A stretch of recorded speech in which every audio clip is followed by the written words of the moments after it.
دوستو عید کی جو چاند رات ہوتی ہے، آپ اس میں 2 رکعت صلاۃ التوبہ کی نیت کرے اور صلاۃ الحاجت کی نیت کرے۔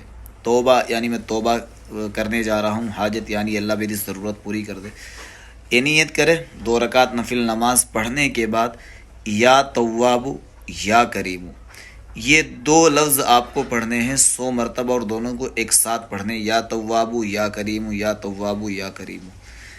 اس کی برکت سے انشاءاللہ اگر آپ کی زندگی میں اس وقت کچھ بندشیں ہیں، کوئی سحر ہے، کوئی جادو ہو، وہ بھی ختم ہوگا، اور اس کی برکت سے آپ کی تمام حاجات پوری ہوں گی، چاہے پھر وہ شادی کا مسئلہ ہو یا پھر کاروبار کا مسئلہ ہو، تجارت بزنس کا مسئلہ ہو، کوئی بھی مسئلہ ہو، انشاءاللہ اللہ پاک اس عمل کی برکت سے وہ بھی ضرور پورا فرمائیں گے۔ آج کی رات بہت بہترین رات ہے، اس کو لیلۃ الجائزہ کہا جاتا ہے۔